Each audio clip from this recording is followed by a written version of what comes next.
요셉이 꿈을 꾸고 자기 형들에게 말하매 그들이 그를 더욱 미워하였더라. 요셉이 그들에게 이르되 청하건대 내가 꿈꾼 들으시오. 우리가 밭에서 곡식단을 묶더니 내 단은 일어서고 당신들의 단은 내 단을 둘러서서 절하더이다. 그의 형들이 그에게 이르되 내가 참으로 우리의 왕이 되겠느냐? 참으로 우리를 다스리게 되겠느냐? 하고 그의 꿈과 그의 말로 말미암아 그를 더욱 미워하더니 요셉이 다시 꿈을 꾸고 그의 형들에게 말하여 이르되 내가 꿈꾼즉 해와 달과 11별이 내게 절하더이다 하니라. 그가 그의 꿈을 아버지와 형들에게 말하매 아버지가 그를 꾸짖고 그에게 이르되 내가 꾼 꿈이 무엇이냐? 나와 내 어머니와 내 형들이 참으로 가서 땅에 엎드려 내게 절하겠느냐? 그의 형들은 시기하되 그의 아버지는 그 말을 간직해 두었더라. 아멘. 잠깐 기도하겠습니다.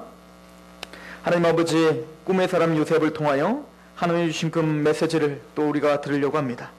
아버지여, 정황무한 하나님의 말씀을 통하여 우리의 삶이 점검되고 또 우리에게 큰 소망과 기쁨이 넘치는 시간 될 수 있도록 인도하여 주시옵소서. 아버지 하나님, 이 귀한 시간 하나님의 말씀을 전하는 입술을 겸손케 해주시고 하나님의 말씀을 듣는 그 귀가 겸손하게 될 수 있도록 인도하여 주옵소서. 예수 그리스도의 이름으로 감사하며 기도합나이다. 아멘.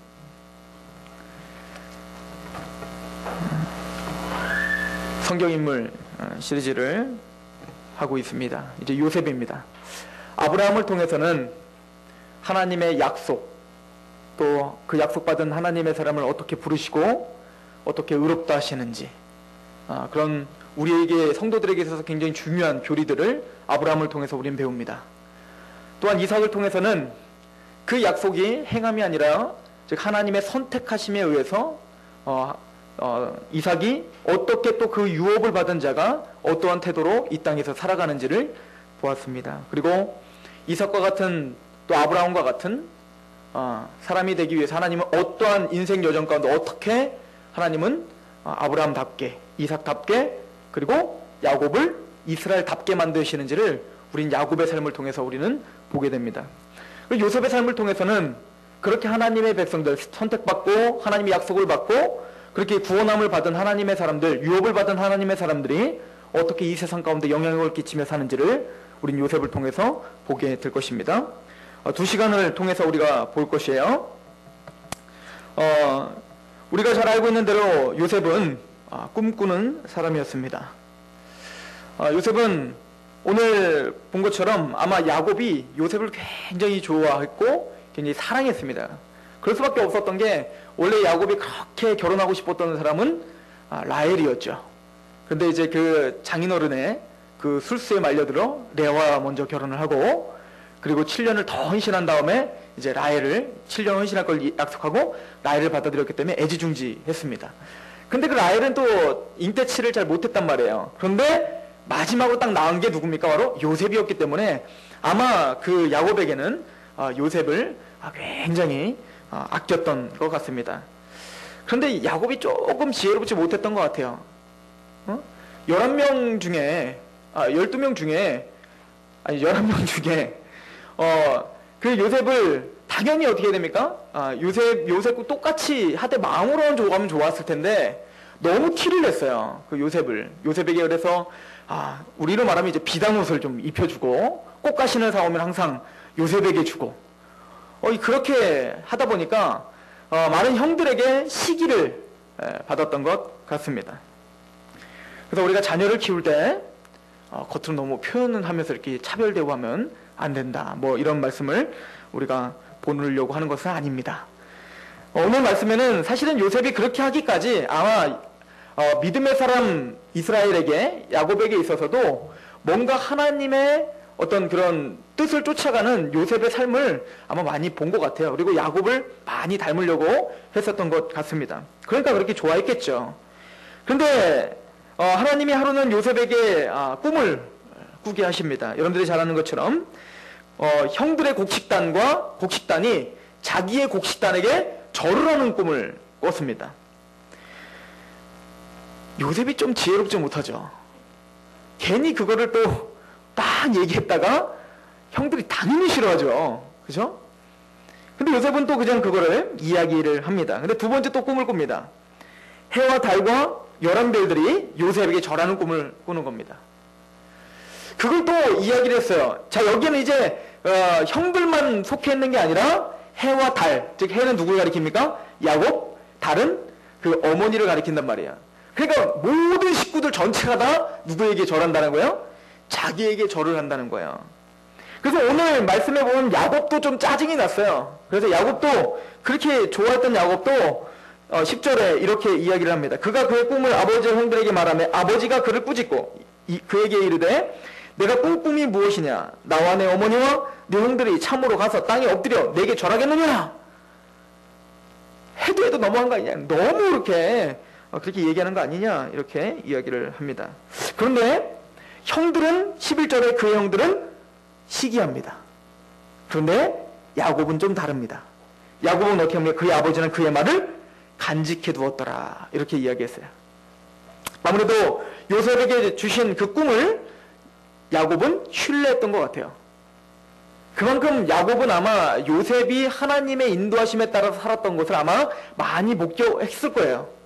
그래서 요셉을 아마 더 좋아했을 것이고, 그리고 아마 요셉의 말을 신뢰했던 것 같습니다. 당연히 그냥 얘가 좋으니까 그냥 무조건 다 들어줬다 이렇게는 보고 싶지가 그냥 않아요. 성경에 그렇게 써있지 않지만 저는 그렇게 생각을 하고 싶습니다. 자, 아무튼 우리가 보면 요셉은 처음에는 좀 너무 지혜롭지 못하게 사실 행동한 게 사실입니다. 너무 사람들을 배려하지를 못했지요. 그러나 적어도 우리는 요셉의 태도를 통해서 좋은 점 하나는 발견합니다. 그건 뭐냐면 특별히 형들이 요셉을 싫어하는 이유가 하나님에게 꿈을 꾸고 그것을 이야기하되 자기들은 자꾸 절한다고 하고 요셉은 자꾸 높아진다고 하는 것을 이야기했기 때문에 그렇고, 또 하나는 자꾸 이제 형들이 뭘 잘못하거나 뭐 하면 아버지가 다 일러 바치는 거예요. 그래서 좋아했나 봐요, 야곱이. 그래서 오늘 말씀을 잠깐 보세요. 37장 2절에 보면 이렇게 써 있습니다.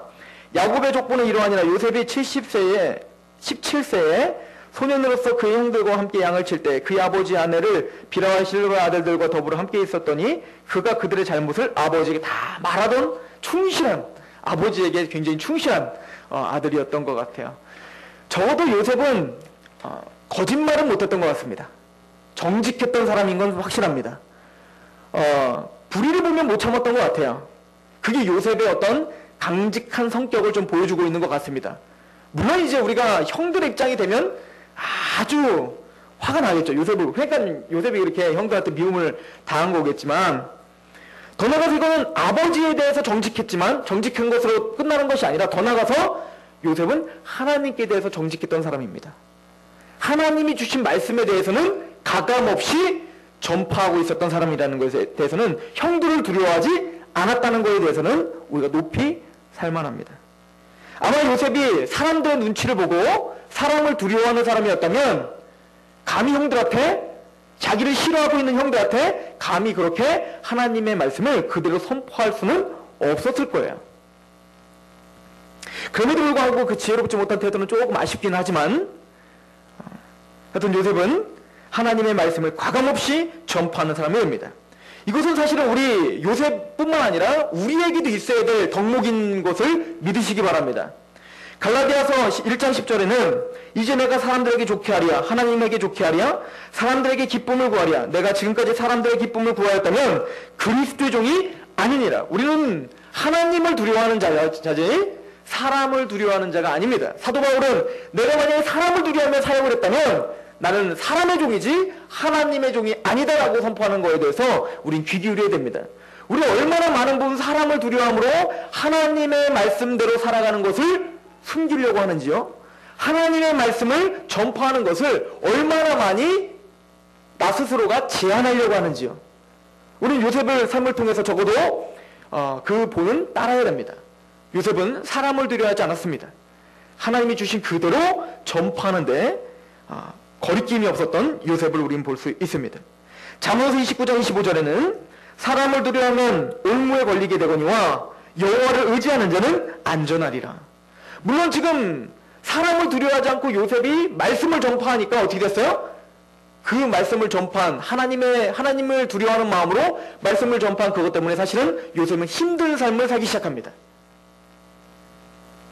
그래서 세상 사람들이 보기에는 하나님 말씀대로 사는 것이 고통이요 고난이요 우리에게 실패라고 보여질 만한 삶과 그런 환경이 우리에게 주어질 수 있어요. 그러나 오늘 잠언서 29장 25절의 약속대로 사람을 두려워하면 옮겨 걸리게 되거니와 여호와를 의지하는 사람은 안전하다는 말씀을 요셉의 삶의 결말을 통해서 우리는 확인합니다. 때로는 우리가 하나님 말씀대로 사는 것이 사람들에게 치임을 받고 때로는 이것이 실패인 것 같고 때로는 이것이 나에게 손해인 것 같이 보이나 하나님의 말씀을 정말 믿고 있다면 또 하나님 말씀이 정말 살아계시다면 하나님 말씀대로 살고 지금 손해를 보는 것 같은 그 삶은 올무에 걸리지 않는 가장 큰 지름길이요. 그리고 우리를 가장 안전하게 하시는 하나님의 은혜인 줄 믿으시기 바랍니다. 이것이 요셉을 통해서 우리가 봐야 될 메시지예요. 그러나 이걸 통해서 요셉은 형들에게 버림을 받습니다. 우리가 아는 것처럼 형들은 요셉을 애굽에 팔아넘기려고 합니다. 처음에는 팔아넘기려고 하는 게 아니라 죽이려고 했죠. 그때 이제 루벤과 이제 유다와 뭐 이제 몇 명이 더 살리려고 하지만 너무나 이제 그 거셌기 때문에 죽이려고 하다가 그래도 이제 꾀를 내서 그럼 좀 살려야 되겠다라는 마음으로 어떻게 한 거예요? 팔아넘기자라고 해서 애굽의 보디발의 집으로 팔려가는 것을 우리는 좋은 주일학교를 나오면 다 알고 있습니다. 그죠? 그런데 요셉은 지금 꿈의 의미가 뭡니까? 요셉이 꿈을 꿨습니다. 하나님이 말씀을 주신 거예요. 어떤 꿈이었습니까? 내가 너를 높이리라. 너의 형들이 너를 대적하고 있는 너의 형들이 다 너에게 어떻게 할 것이다? 절할 것이다. 그런데 요셉은 그럴 만한 힘이 없었어요. 그 꿈과 그 약속은 온데간데 없고 현실은 어때요? 그 꿈과는 정반대의 길로 가고 있는 인생을 살기 시작합니다. 요셉은 그 꿈에 대해서 그 의미에 대해서 살아가는 동안의 의미를 전혀 알지 못했을 거예요. 하나님이 이렇게 나에게 약속을 주셨는데 나에게 이런 꿈을 주셨는데 이거는 알고 있지만 그 인생 가운데서 도대체 그 꿈이 어떻게 실현되는지를 알 수가 없었을 것입니다. 여러분들이 요셉의 상황이 돼보세요. 요셉이 어떻게 알겠습니까? 형들보다 내가 더 힘이 세고 더 무릎을 다 꿇은다고 했는데 지금 나는 팔려가고 이제 뭐요? 그 형들을 만나 뭐 형들이 나중에 내가 커갖고 막 싸움을 이겨갖고 나한테 무릎 꿇리겠는데 그것도 아니라 나는 뭐요? 멀리 더 이상 이제 고향으로 돌아올 수 없을 만큼 노예로 팔려가고 자기는 더 멀리 가고 있단 말이야. 그 꿈과는 전혀 상관없는 길처럼 보이는 그 길로 가고 있다는 얘기입니다. 우리는 요셉의 결말을 다 알고 있어요. 요셉이 나중에 애굽의 총리가 돼가지고 형들이 와서 다 무릎 꿇더라. 그럼 우리 생각이고 요셉은 현실 속에서 전혀 보이지 않습니다. 그런데도 여러분들은 긴장이 안 되죠? 요셉이 어떻게 될까? 요셉 너무 걱정된다. 보디발의 집에서 너무 고생하다 죽는 거 아니야? 감옥에서 너무 못 먹고 못 살아서 죽는 거 아니야? 풍토병에 걸려서 죽는 거 아닐까? 이런 긴장감이 하나도 없어요. 그죠? 여러분들은 지금 남의 일이라고 지금 전혀 긴장이 없는 겁니까? 왜 긴장이 없으시죠? 왜 평안하십니까? 결말을 알기 때문에 그렇습니다. 그런데 왜 여러분들의 인생 가운데서는 그렇게 안절부절을 못합니까? 결말을 몰라서 그렇습니까? 결말을 다 알고 계신 하나님은 여러분들을 향해서 안절부절하지 않습니다. 여러분들이 요셉을 바라보는 그 평안한 태도가 하나님이 지금 여러분들을 바라보는 태도입니다. 여러분들의 인생이 다 끝나고 예수 그리스도가 재림하셨을 때 그때 한번 뒤를 돌아봤을 때에는 우리가 요셉을 바라보는 것처럼 우리의 인생도 바라보게 될 것입니다. 그런데 우리가 안절부절 못하는 이유는 하나님이 주신 약속과는 정말 내 인생이 좀 다르게 움직이는 것 같아 보이는 상황들이 너무나 많기 때문에 우리는 안절부절 못하는 것 뿐이에요. 요셉은 우리에게 참 중요한 말씀을 우리에게 줍니다. 요셉은 제가 이걸 가지고 안산에서 청년들을 대상으로 하나님의 뜻을 분별하는 법에 대해서 이 요셉을 통해서 제가 설교를 한 적이 있어요. 우리 청년들이 특별히 항상 궁금해하는 게 그거거든요. 어떤 회사에 취직해야 될까? 누구랑 결혼해야 될까? 또 뭐 누구랑 결혼할까? 이런 큼지막 것도 아니요. 내 여자친구 누구를 해야지 좋을까? 뭐 이런 거예요. 짜장면을 먹는 게 좋을까? 짬뽕 뭐 이런 거는 안 물어보겠지만 그렇게 할 때 우리가 궁금해하는 건 뭐냐면 계속 사소한 것들입니다. 그리고 사소하지만 사실은 인생에서도 중요한 문제이기도 하지요. 학교를 어디를 가는 게 좋을까? 교회를 어디를 정하는 게 좋을까? 내가 무엇을 해야 좋을까? 그 수없이 많은 갈등 속에서 우리는 살아요. 그게 뭐 청년들 뿐입니까? 저와 여러분들도 마찬가지 아닙니까? 이 아파트를 사는 게 좋을까? 아니면 내가 이거 어떻게 해야 될까? 이 사업을 하는 게 좋을까? 이 직장을 계속 다녀야 될까? 여러 가지 갈등 속에서 하나님이 아직껏 딱 가는 동안에 딱 가면 갑자기 깜빡이 딱딱 켜져가지고 오른쪽으로 꺾어 그럼 딱 가면 되고, 그리고 직장을 구할 때도 하나님 내가 어떤 직장을 구해야 됩니까? 갑자기 막 번뜩 갑자기 뒤통수로 빵 치더니 갑자기 신문을 딱 보더니 신문이 한 장 쫙 날라오는 거예요. 그러더니 갑자기 어느 한 구절이 갑자기 크게 확대가 되더니 여길 가라 이러는 겁니다. 이렇게 하나님의 그 놀라우신 인도하심을 받고 싶은데 우리의 삶은 하나님 묵묵부담인 것 같거든요. 그리고 불안한 겁니다. 요셉은 어땠을까요? 요셉은 보디발리 집으로 노예로 팔리자? 노예로 팔릴 거야? 우리 팔릴까? 네, 내가 노예로 팔리기로 결정하겠습니다. 그리고 노예로 팔렸나요? 노예로 팔려고 했다가 이제는 감옥에 갈 시간이다. 좀 있으면 감옥 갈 거니까 걱정하지 마. 그건 내가 다 알아서 하는 거니까 걱정 마. 그러고는 감옥에 딱 편안하게 갔던가요? 아니에요. 자기가 의도하지 못했고 상상할 수 없는 길로다가 계속 돌아가는 거예요. 성경은 그렇게 신비한 방법으로 요셉을 인도하지 않습니다. 우리랑 똑같이요. 요셉은 그 인생을 살아가면서 그 꿈의 정확한 의미를 알지 못했을 거예요. 그러나 요셉은 아마 그 꿈에 대한 그 약속은 끝까지 붙들고 살았을 것입니다. 그리고는 이 꿈의 의미를 언제 깨닫냐면 하나님의 약속이 이 꿈이 성취될 때에 드디어 깨닫죠. 우리 45장을 한번 가보세요. 창세기 45장 5절에서 8절을 보시면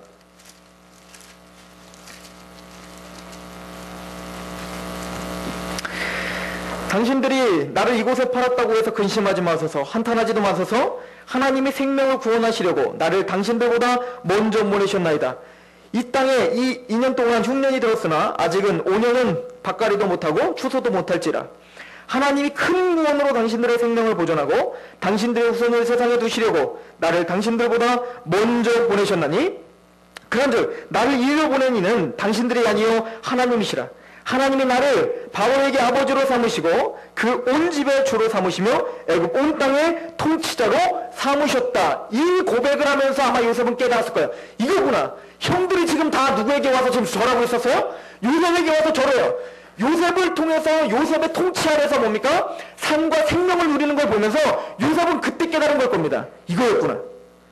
하나님이 나에게 주셨던 그 꿈이 바로 이거구나라고 성취해서야만 뒤를 돌아보고 하나님이 그래서 나 이런 고난의 길을 허락하신구나.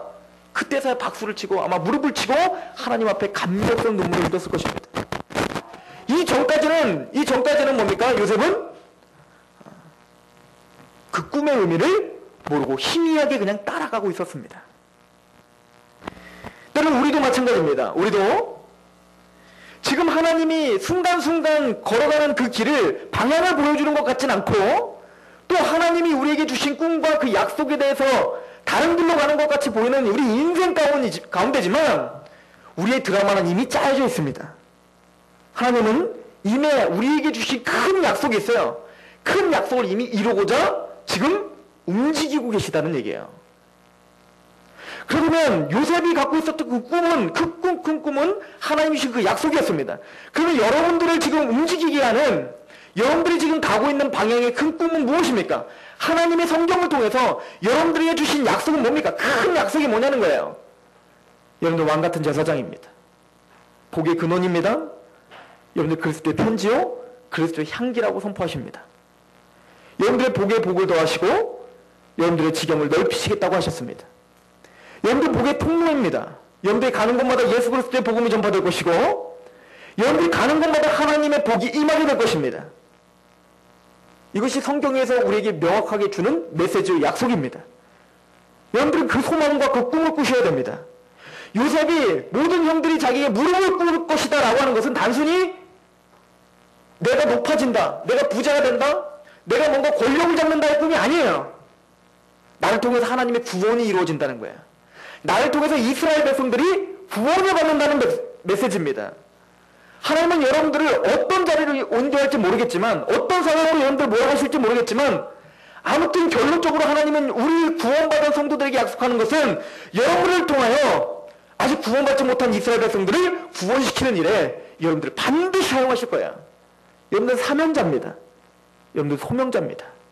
요셉이 그 꿈에 사로잡혀서 하루하루 인생을 힘있게 살았던 것처럼 우리도 그 꿈에 붙들려 사셔야 됩니다. 지금 그 꿈과는 전혀 상관없는 길로 가는 것 같지만 아니에요. 지금 하나님이 역사하시고 일하고 계시는 것을 믿으시기 바랍니다.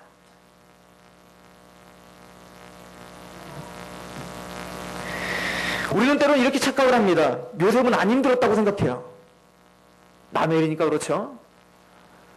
보디발의 집에 가서 노예로 팔렸을 때 별로 안 힘들었을 것 같아요. 왜냐면 짧게 나오기 때문에 그렇습니다.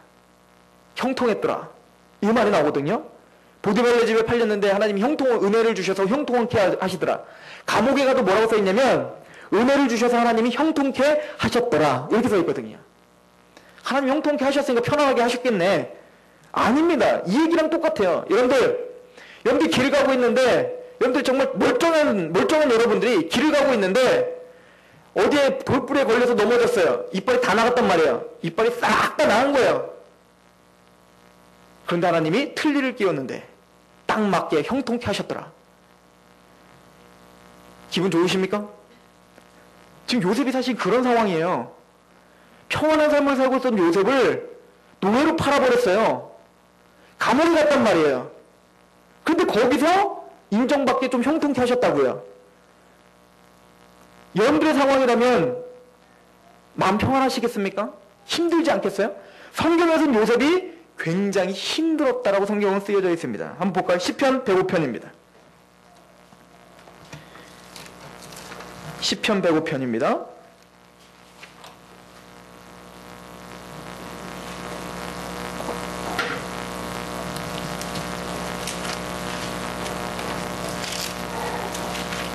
(105편) 16절부터 보세요. 그가 또 그 땅에 기근이 들게 하사 그들이 의지하고 있는 양식을 다 끊으셨도다. 그가 한 사람을 앞서 보내셨으며 요셉이 종으로 팔렸도다. 그죠? 지금 하나님이 의도하셔서 요셉이 종으로 팔렸어요. 그랬을 때 18절 같이 한번 읽어보겠습니다. 시작. 그의 발은 착고를 차고 그의 몸은 쇠사슬에 매였으니, 지금 그의 발은 착고를 차고 노예로 팔리고 또 몸이 감옥에 지금 갇혀있단 말이에요. 그의 몸이 쇠사슬에 어떻게 했어요? 매였으니라고 말을 하는데, 우리는 한국어 성경에는 좀 몸이라고 표현되어 있는데 그게 각주가 달려있죠. 2번 풋노트 달려있죠. 뭐라고 써있어요? 혼. 뭐가 지금 매여있다고요? 혼이 매여있다고요. 혼이. 무슨 얘기입니까? 요셉은 노예로 팔려있을 때, 감옥으로 갇혀있을 때 혼이 매여있는 것 같은 고통 가운데 있었다는 얘기예요. 이해하십니까? 너무너무 힘들었던 겁니다. 너무 힘들 때 혼이 나간 것 같잖아요. 그런 것 같이 지금 요셉은 뭐요? 착고가 매이고 몸이 쇠사슬로 묶여있는데 뭐가 지금 나간 것 같다고요? 혼이 매어있는 것 같은 그런 고통과 그 괴로움 가운데 힘들어했단 말입니다. 우리가 느끼는 그 고통, 그게 어떤 건지 모르겠지만 요셉은 더한 고통을 느끼고 있었던 거예요. 꿈의 사람인데, 하나님의 사람인데, 하나님의 섭리 가운데 살아가는 사람인데 현실 가운데 고통이 따른다는 거예요. 현실에서 그런 고통과 혼이 매이는 것 같은 그런 아픔 가운데 요셉은 지금 그런 처지에 있더라는 얘기입니다. 19절 말씀 한번 볼까요? 그 언제까지요? 19절 시작. 곧 여호와의 말씀이 응할 때까지라. 그의 말씀이 그를 단련할 때. 하나님은 그런데 그 혼이 메인 것 같은 그런 아픔과 고통의 시간을 요셉을 보내게 하면서 하나님은 언제까지 메이게 하셨다고요? 하나님의 말씀이 응할 때까지. 하나님이 요셉에게 주신 그 말씀이 응할 때까지 요셉은 그렇게 고통스럽게 살았단 말이에요. 그런데 요셉은 아까도 얘기했지만 큰 하나님의 그 약속을 붙들고 살았어요. 그래서 그 말씀이 요셉을 어떻게 했대요? 그를 단련하였도다. 이렇게 말하고 있는 겁니다. 하나님 때로는 우리를 극심한 고통 가운데 보낼 수도 있습니다. 제 아내랑 이런 얘기를 한 적이 있었어요. 한 번은 이렇게 좀 힘든 시기가 있었을 거 아닙니까? 저도 결혼한 지 얼마 되지도 않았고 아직 젊고 어리지만 어른들한테 이런 얘기하기가 참 민망하지만 하여튼 저도 힘든 시간이 있었겠죠. 앞으로 더 있겠죠. 근데 지금까지 사실은 저는 제 아내도 그렇고 그렇게 막 힘든 삶을 살지 못했어요. 제가 오늘 이명박 대통령 뭐 자서전을 좀 읽었는데 진짜 힘들게 살았더라고요. 근데 그 시대 분들이 거의 다 그렇게 힘들게 사셨더라고요. 모두가 먹을 거 없고 배우지 못했고 그것 때문에 막 자기 낮에는 일하고 밤에는 그렇게 힘이 없는데도 그렇게 공부하고 막 그렇게 해서 정말 최선을 다해서 살고 너무너무 힘들고 그게 나중에 보약이 돼서 나중에는 더 큰 인물이 될 수 있는 아주 거름이 되었다. 뭐 이게 보통 이제 위인들의 고백인데 저는 그렇게 크게 막 고통당하거나 그렇게 시절을 느끼지는 못했던 것 같아요. 저희 시대가 사실은 그렇게 힘든 시대는 아니었으니까요. 그러니까 어떤 마음이 드냐면 언젠간 힘든 시기가 올 것 같은데 이런 마음이 또 들더라고요. 근데 하나님은 반드시 저희 인생 가운데서도 그런 고통의 시기를 주실 거예요. 그렇게 믿고 삽니다. 전 언젠간 주시겠구나. 좀 힘들면 아마 이보다 더 큰 고통이 앞으로 더 있을 거야. 그래야 내가 크게 쓰임받을 사람이겠지. 그래야 내가 단련되는 사람이겠지. 그래야 내가 하나님 앞에 조금 더 겸손해지겠지. 여러분들 이런 각오 가운데 사시기 바랍니다. 또한 지금 이미 그런 고통 가운데 있다면 하나님의 말씀으로 그 말씀으로 자신을 지금 단련하는 중이라고 고백하시길 소망합니다. 우리 야고보서를 잠깐 보고 갈까요? 야고보서 1장입니다.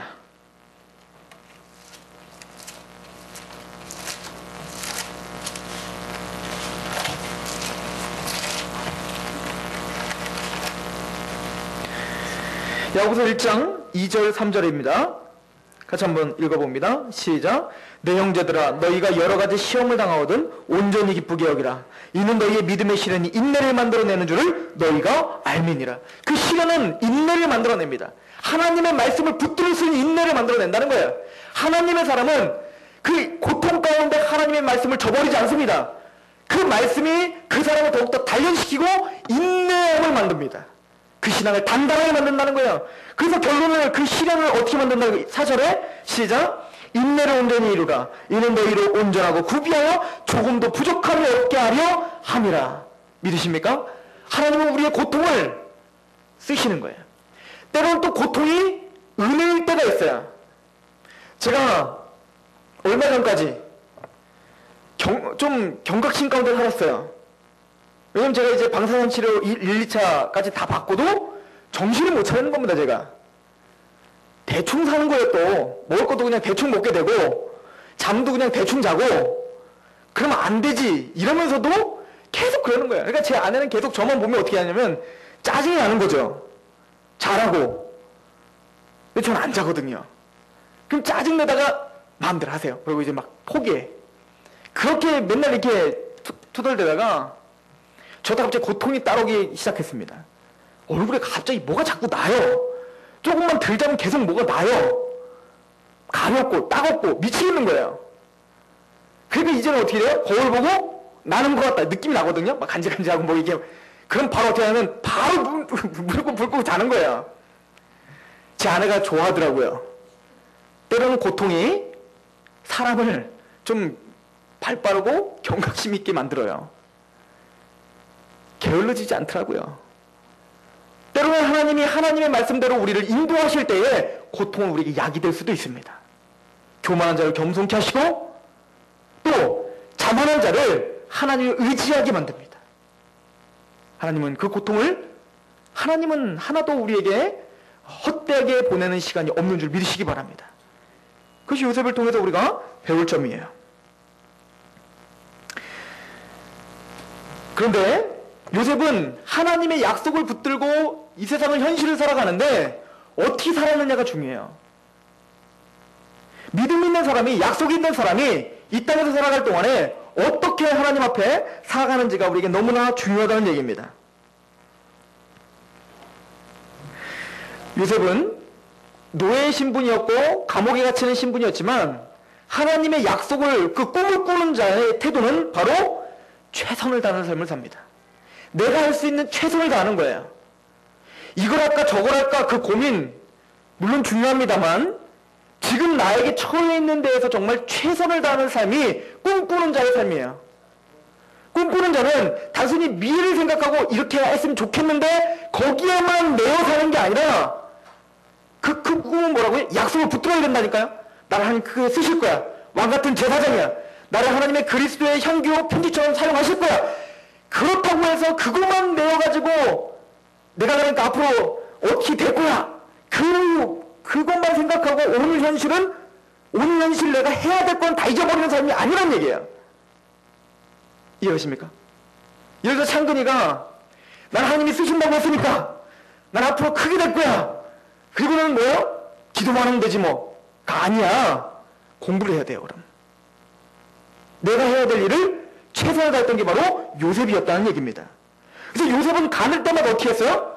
보디발라 집에 가서 지금 자기는 정말 평범하게 정말 그렇게 아버지한테 그렇게 복을 받고 인정받고 살다가 노예로 팔렸으니까 얼마나 원망할 게 많고 얼마나 낭만할 게 많습니까? 근데 꿈꾸는 자였습니다. 하나님이 약속을 가진 자였습니다. 그래서 어떻게 한 겁니까? 오늘 하나님이 나를 인도하신다는 확신이 있었던 거야. 어떻게 인도하실지 몰라요. 그런데 아무튼 여기 이 자리에 지금 이 사람을 만나는 것, 내가 보디발라 집에 있다는 것, 이것 자체가 하나님이 지금 어떤 과정 가운데 내가 있는 거야 라고 하는 확신이 있었을 거예요. 그래서 그 보디발라 집 팔렸는데 거기서 최선을 다합니다. 노예된 신분으로서 최선을 다해요. 감옥에 갇힙니다. 억울하게 눈명 취해서 감옥에 갑니다. 그런데도 거기서 한탄하는 거로 끝나지 않았어요. 나는 이런 꿈이 있는데 왜 내가 이렇게 있는 거야 라고 한탄하는 게 아니라 거기서 어떻게 했어요? 최선을 다합니다. 간수장들에게 어떻게 인정을 받습니다. 그러니까 보디발라에게는 어떻게 합니까? 그 요셉에게 노예인데도 불구하고 자기의 모든 재반 돈을 다 맡기는 총무로 사용한단 말이에요. 간수장에도 마찬가지야. 감옥에 갔더니 그곳에서도 간수장이 죄인인데도 불구하고 너무 성실하고 너무 충성스러우니까 어떻게 해요? 그 모든 재반 업무를 다 맡겨요. 이게 꿈꾸는 자의 태도입니다. 이게 꿈꾸는 자의 지금 오늘날 현실을 살아가는 지금 삶의 태도라는 거예요. 내가 이 회사 갈까 저 회사 갈까? 또 중요하지만 내가 지금 있는 그곳이 하나님에게 있는 곳이다. 하나님이 정해준 것이다 라고 생각하고 내가 있는 동안에는 최선을 다해야 됩니다. 인정받아야 됩니다. 이것이 꿈꾸는 자의 태도예요. 오늘날 많은 젊은이들과 많은 사람들은, 많은 크리스천들은 이것을 잊어버려요. 꿈만 꾸지 꿈꾸는 자의 현실을 망각합니다. 하나님은 작은 것에 충성된 자를 큰 것을 맡겨준다는 그 원리를 변하신 적이 없어요. 감옥에서 충성스럽게 총무일을 맡으니까 나중에는 뭐예요? 애국 전체 지역의 총리가 되는 거예요. 그래서 만약에 하나님이 합격점을 못 받았다면 감옥이 아니라 더 나쁜 곳으로 아마 더 끌고 가서 아마 연단을 시켰을 것 같아요. 이해하십니까? 하나님이 오늘 우리에게 처하신 그 현실이 무엇입니까? 답답해 보이는 자녀가 있습니까? 현실적으로 힘든 어떤 상황이 있습니까? 거기서 인정받으셔야 됩니다. 어머니로서, 자녀로서, 회사 직원으로서 우리가 무엇을 하든 우리는 그 사람 앞에서 하는 것이 아니라 주님 앞에서 하는 것처럼 하셔야 돼요. 요셉이 그렇게 했던 겁니다. 우리 그걸 잊으면 안 돼요. 골로새 3장을 한번 보십시오. 골로새서 3장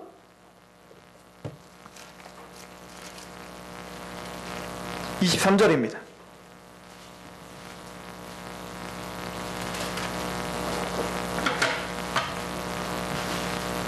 22절부터 보겠습니다. 종들아, 모든 일에 육신의 상전들에게 순종하되 사람을 기쁘게 하는 자와 같이 눈가림만 하지 말고 오직 주를 두려워하여 성실한 마음으로 하라. 무슨 일을 하든지 마음을 다하여 죽게 하듯 하고, 무슨 일을 하든지 마음을 다하여 죽게 하듯 하고 사람에게 하듯 하게 하지 말라. 이는 기업의 상을 주께서 받을 줄 아나니 너희는 주 그리스도를 섬기느니라. 우리가 전혀 교회 일이 아닌 것 같은데 현실 속에서도 우리는 누구의 일을 하고 있다고요? 주님의 일을 하는 것처럼 하라고요. 노예가 상전을 섬기는 게 무슨 주님의 일이랑 무슨 상관이 있어요? 근데 성경은 그것도 뭐라는 거예요? 주님의 일이에요. 우리 장로교의 가장 큰 교리 중에 하나가 뭐냐면 직업 소명론이에요. 목사만 소명을 주신 게 아니에요. 목사만 부르신 게 아니라 여러분들이 장사를 하거나 여러분들이 농사를 짓거나 여러분들이 뭐 사업을 하거나 여러분들이 자녀를 키우는 전업주부라거나 아무튼 그 모든 것들이 다 하나님의 소명이 있다는 거예요. 이게 칼빈이 주장한 거고, 이게 장로교의 독특하고 확실하고 힘있는 교리입니다. 이게 성경적인 교리예요. 여러분들이 서 있는 곳 우연히 온 게 아니에요. 적어도 그게 거쳐가는 걸 수도 있고, 그게 여러분들의 아주 죽을 때까지 해야 되는 일일 수도 있어요. 그러나 적어도 거쳐가든 계속하는 거든 적어도 하나님이 이 시간 이 순간만큼은 하나님이 우리에게 맡겨주신 거라고 확신하셔야 돼요. 소명감이 있어야 돼요. 제가 만약에 제가 성록교회를 섬기면서 하나님이 저를 불렀다는 확신도 없고 우연히 여기 왔는데, 왔더니 성도들도 한 40명? 나는 10,000명 정도 되는 교회에 나는 섬길 꿈이 있는데 여기 대충 하다가 나중에 10,000명 정도 되는 교회에 나 가야지? 이런 마음으로 제가 만약 사역하고 있다고 생각해 보세요. 제가 여러분들 어떻게 보이겠어요? 저 사꾼하냐? 이렇게 보이겠죠? 그리고 또 이 사역이 진짜 부흥이 있겠습니까? 이 사역을 하나님 바라보실 때 기뻐하시겠습니까? 근데 왜 그거를 저에게만 적용하시냐고요? 여러분들의 삶의 모든 터전도 하나님의 소명하심이 있단 말이에요. 충성을 다하십시오. 우리는 요셉을 통해서 그걸 배워야 됩니다. 믿으며 그게 믿음이에요. 이해가십니까? 우리 삶에 정말 세상이 감당치도 못하는 믿음이라는 건 이거예요. 요셉은 어느 상황이 되든 그 상황에 하나님의 큰 약속을 붙들고 힘있게 그거를 충성을 다한 거예요. 이해가십니까? 세상에 뒤흔들 수 없는 그 힘이 거기서 나옵니다. 제가 오늘 보니까 임명호 대통령 어머니가 그렇게 기도를 많이 하셨다고 하더라고요. 임명호 대통령이 돈이 없어갖고 고등학교를 밤에는 원래 못 가는 건데 야간 고등학교를 가고 낮에는 뻥튀기를 팔으러 가는 거예요. 교복을 입고. 근데 여고 앞에가 그렇게 잘 팔린다고 엄마가 거기를 자꾸 가라고. 그러니까 얼마나 창피합니까? 창피하고 밀짚 모자를 둘러쓰고 막 그렇게 팔고 있는데 너무 창피하니까. 근데 어머니가 그렇게 야단을 치더라는 거예요. 그게 뭐가 창피하냐. 지금 너는 너의 일을 지금 하고 있는 것뿐인데 뭐가 창피하냐. 장사가 창피한 게 아니다라고 하는 거예요. 이해가세요? 뭘 하든 내가 어디 서 있든 당당하셔야 됩니다. 그것이 꿈 있는 자의 태도예요. 그것이 소명 있는 자의 태동이에요. 요셉은 바로 그런 삶을 살았던 겁니다. 그래서 나중에 보디발의 아내가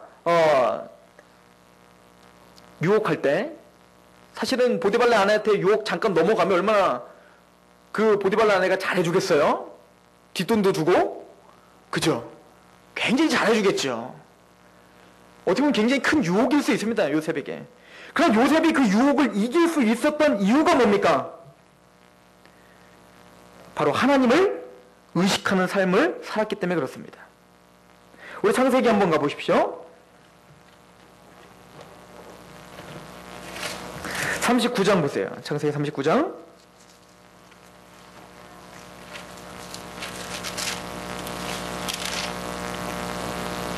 39장 8절부터 요셉이 거절하는 말을 잘 들어보세요. 단순히 그 보디발이 무서워서가 아니었어요.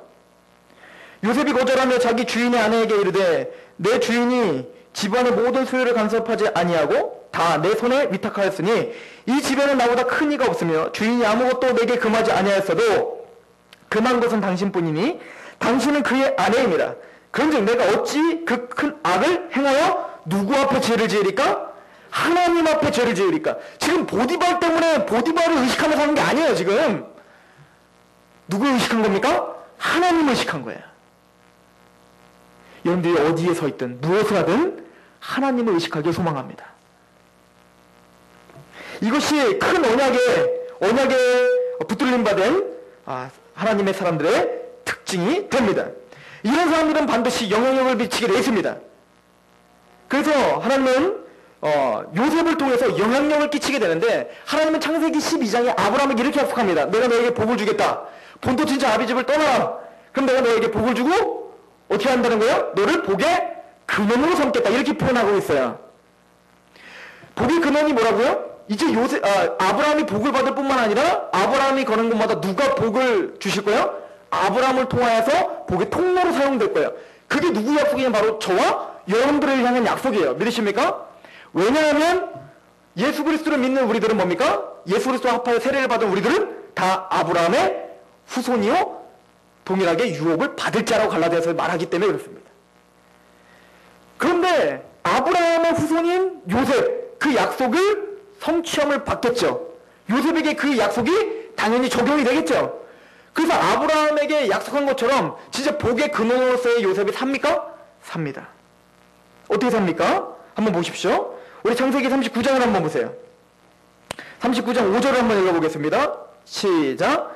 그가 요셉에게 자기의 집과 그의 모든 소유물을 주관하게 한 때부터 여호와께서 요셉을 위하여 그 애굽 사람의 집에 복을 내리심으로 여호와의 복이 그의 집과 밭에 있는 모든 소유에 미치자.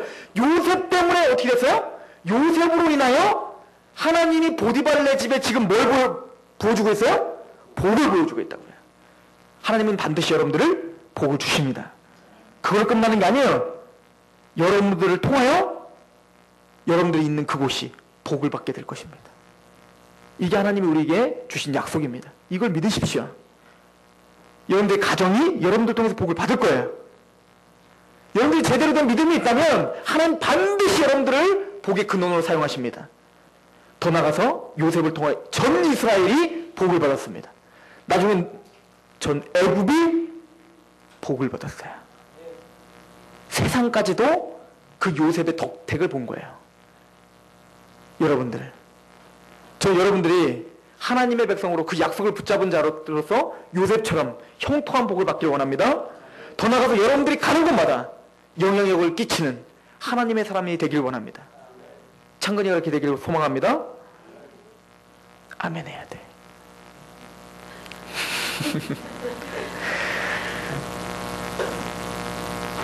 하나님의 약속은 살아계십니다. 믿으십니까? 반드시 여러분들 그렇게 만드실 거예요.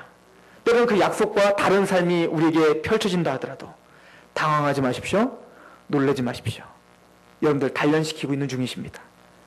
여러분들 겸손하게 하시는 중이십니다. 약속에 걸맞는 그런 품위와 약속에 걸맞는 그런 권세를 여러분들 안에서 지금 만들어가고 계시는 중입니다. 여러분들 인생에 마쳤을 때 아마 여러분들은 손바닥을 치며 하나님을 만나게 되실 겁니다. 그래서 그랬구나. 기도하겠습니다. 하나님, 우리는 꿈의 사람이고 싶습니다. 하나님의 약속에 붙들림 받은 세상이 감당치도 못하는 그런 하나님의 사람이고 싶습니다. 애굽의 노예로 있다가 하나님의 능력으로 애굽 전체를 다스리게 하는 요셉처럼 이스라엘 백성들이 애굽의 노예로 있다가 여호와의 능력을 10가지 장으로 바로는 그들 앞에 무릎 꿇었던 하나님이 우리들에게 이제는 사단의 종으로 팔려있던 우리를 이제는 그들을 대적하여 하나님 나라 가운데 승리하게는 이긴 자로 우리를 세우시고자 하는 약속을 우리는 믿습니다. 우리의 삶의 여정이 요셉처럼 혼이 매인 것 같이 그렇게 암담하고 힘든 삶이 있을지라도 낙심하지 않게 하여 주시옵소서. 하나님의 그 섭리와 그 언약을 붙들고 오늘 이 시간 나에게 주어진 일에 최선을 다하는 꿈꾸는 자가 되게 하여 주시옵소서. 그렇게 하신 하나님을 찬양합니다. 예수 그리스도의 이름으로 감사하며 기도합나이다.